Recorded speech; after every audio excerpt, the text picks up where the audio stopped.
Assalamualaikum warahmatullahi wabarakatuh. Selamat datang kembali Dunsana di podcast Cerita Minang episode 38.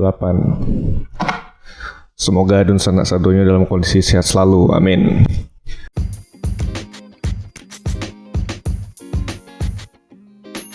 Halo Dunsana, kalau Dunsana alun tahu tentang Anchor, jadi nyotu tampil paling gampang untuk beli podcast. Nah, Anchor tuh perai, sudah tuh inyo ada alat itu yang bisa merekam cuma edit podcast langsung dari HP ataupun komputer sana.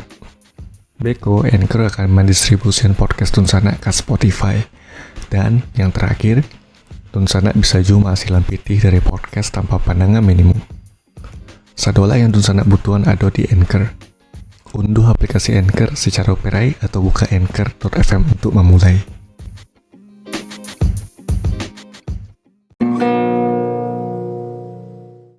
Oke, kali itu wanyu membahas berita ya, karena itu berita menarik dan sangat baik bagi masyarakat Kota Padang, yaitu Padang terpilih sebagai kota dermawan.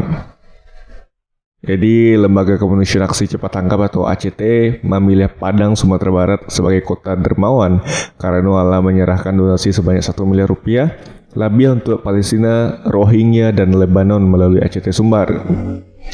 Manajer Aksi Cepat Tanggap cabang Sumatera Barat, Zeng Wolf di Padang, mengatakan apresiasi itu diagih karena masyarakat Kota Padang sangat peduli terhadap saudara-saudaranya yang berada di negara konflik yang membutuhkan bantuan seperti Palestina, Rohingya maupun Lebanon.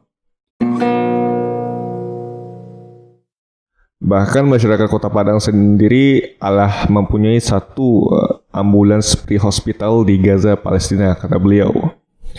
Menurut beliau, hal itu menjadi salah satu bukti kedermawanan masyarakat Kota Padang yang perlu diapresiasi dan mencanangkan kota itu sebagai Padang Kota Dermawan. Beliau berharap semoga kedermawanan masyarakat Kota Padang itu dapat menjadi contoh dan inspirasi bagi kota-kota lainnya di Indonesia. Di samping itu, Wali Kota Padang Bapak Mayaldi Ansarullah mengatakan piagam penghargaan sebagai Padang Kota Dermawan yang diterima tersebut adalah berkat sikap kedermawanan masyarakat Kota Padang itu sendiri gitu.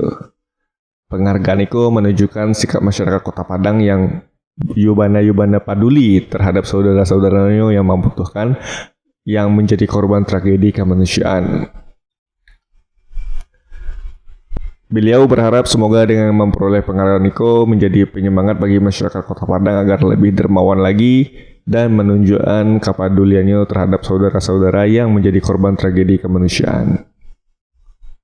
Bapak Mayaldi menyebut, kami mewakili masyarakat Kota Padang berterima kasih kepada ACT yang telah memberikan penghargaan pada Kota Padang sebagai kota dermawan. Dalam kegiatan penyerahan piagam penghargaan tersebut, masyarakat Kota Padang juga membagi bantuan untuk Palestina sebanyak 300 juta rupiah yang diwakili langsung oleh Bapak Wali Kota Padang, Bapak Mayaldi Ansarullah. Dan Bapak Mayaldi Bapak Mayaldi mengatakan donasi itu dikumpulkan pada saat perayaan Hari Raya Idul Fitri dan Idul Adha. Oke, paling sekian dulu lah untuk podcast Cerita Minang episode 38 Dunsana sadonya. Terima kasih yang telah mendengarkan. Seperti biasa, mohon maaf jika ada kekurangan dan salah kata dalam penyampaian. Sampai jumpa di episode selanjutnya. Tetap sehat terus Dunsana yo menjelang tahun baru 2021. Aku akhiri dulu. Wassalamualaikum warahmatullahi wabarakatuh.